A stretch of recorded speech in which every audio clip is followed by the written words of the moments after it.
केंद्रीय मंत्री मीनाक्षी लेखी ने किया आने वाली फिल्म बाल नरेन का पोस्टर लॉन्च। केंद्रीय मंत्री मीनाक्षी लेखी ने राजधानी दिल्ली के एक पार्क में सफाई अभियान की शुरुआत पर फिल्म बाल नरेन का पोस्टर लॉन्च किया है।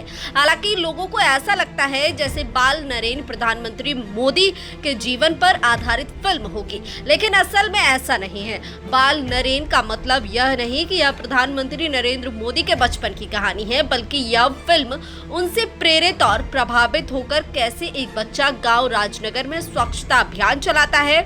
बाल नरेन की कहानी उस पर केंद्रित है, लेकिन इसमें दो राय नहीं, बल्कि इस फिल्म का निर्माण प्रधानमंत्री नरेंद्र मोदी की प्रेरणा से किया है और फिल्म का निर्देशन पवन के नागपाल ने किया है। पोस्टर लॉन्च के मौके पर अभिनेता रजनीश दुग्गल ने कहा कि मैं पहली बार किसी ऐसी फिल्म में काम कर रहा हूं जो एक सार्थक संदेश देती है।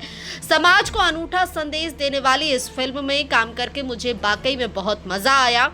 पोस्टर लॉन्च के इस मौके पर फिल्म से जुड़े बाल कलाकार युग भसीन के साथ फिल्म के अहम कलाकार विंदु दारा सिंह, अभिनेत्री विदिता बाग और सह निर्माता हुनर मुकुट भी मौजूद थे। यार तो आज हम इधर हैं बाल नरेन के बारे में बात करने के लिए। इसका पोस्टर लॉन्च है अभी, जो मीनाक्षी लेखी जी ने किया है, आरपीजी हैं। और बेसिक पर्पस फिल्म बनाने का ये है कि एक सोशल इशू पे फिल्म है, स्वच्छ भारत अभियान के ऊपर है, जो मोदी जी ने शुरू किया था। एंड यही चीज़ है कि बाल नरेन में कैसे एक बच्चा और कुछ लोग, जैसे मैं डॉक्टर हूँ, फिर विदिता बाग उनकी मदद प्ले कर रही हैं, गोविंद नामदेव सर हैं जो मुखिया हैं, कुछ लोग ऐसे मिलके, विंदु दारा सिंह हैं जो आईएएस ऑफिसर हैं। सो हम लोग मिलके उस बच्चे को ऐसे इंस्पायर करते हैं और हेल्प करते हैं कि वो पूरे गांव को साफ़ कर देता है। मतलब जगह जगह डस्टबिन्स लगते हैं, कहीं भी गंद नहीं होता। और उस हिसाब से आई फील कि अगर एक गांव, कुछ बच्चे और कुछ लोग मिलके साफ़ कर सकते हैं तो फिर कैसे पूरे देश के जितने भी गांव हैं वो सब साफ़ रह सकते हैं। इवेंचुअली हमारा पूरा देश जो है वो साफ़ रह सकता है, पूरी वर्ल्ड जो है वो साफ़ रख सकती है। और कितनी ऐसी बीमारियां जिनसे हम बच सकते हैं। जी, हमें ऑलरेडी बहुत सपोर्ट मिल रहा है, जबकि अभी तो फर्स्ट पोस्टर लॉन्च है। काफ़ी सपोर्ट है गवर्नमेंट से। वो जगह जगह कह रहे हैं कि हम स्कूल के बच्चों को दिखाएंगे इसको। सो आप समझिए कि इंडिया में इतने सारे स्कूल हैं और इतने सारे बच्चे हैं, जब वो सारे देखेंगे and when the kids get inspired then, मतलब जब बच्चों के माइंड में कोई बात आ जाती है तो फिर उनको यही होता है कि अब हमें ये करना है। एंड वो जब घर जाके बोलेंगे कि आप ये क्यों फेंक रहे हैं, आप ये क्यों कर रहे हैं, then automatically changes will happen, and that's what our idea is. कहीं ना कहीं देश के प्रधानमंत्री स्वच्छ भारत अभियान चलाते हैं और कहीं ना कहीं देश में ही साफ सफाई नहीं होती है, तो इसके लिए इस मूवी से क्या मैसेज मिल रहा है? जी, ऐसा नहीं है कि साफ़ सफाई नहीं होती।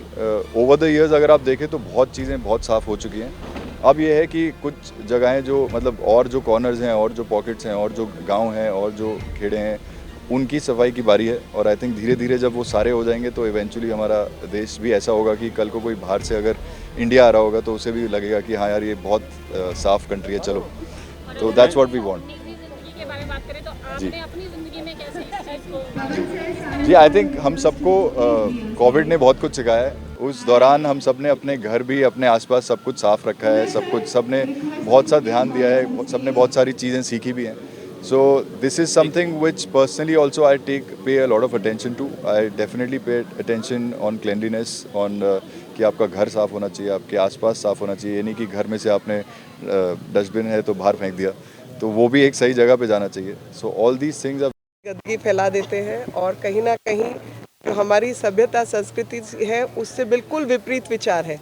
क्योंकि भारत की सभ्यता संस्कृति अगर आप देखें ऐतिहासिक रूप से, नहाए धोए बिना खाना नहीं खाना, किचन में नहीं जाना, हाथ धोना, स्वच्छता पर्सनल और हमारा एक बहुत बड़ा जीवन का हिस्सा रही। लेकिन समय के साथ हम अपने इतिहास को और अपनी परंपराओं को भूलकर गंदगी फैलाने में जुट गए और वापस उस संस्कार को लोगों के मन में डालने का काम 2014 में जीतने के बाद प्रधानमंत्री जी ने किया, जिसके तहत खुले में शौच ना जाएं तो 20 करोड़ से ऊपर शौचालय बने। लेकिन बावजूद इन सब सुविधाओं के लोग आज भी गलतियां करते हैं, बावजूद कूड़ेदान के लोग आज भी कूड़ा सड़क पर फेंकते हैं, बावजूद सफाई के लोग फिर भी सड़कें गंदी करते हैं। तो मेरा सब पूरे भारतवर्ष से यही आग्रह है, भारतवासियों से, कि सब मिलजुल कर स्वच्छता अभियान पर जोर दें।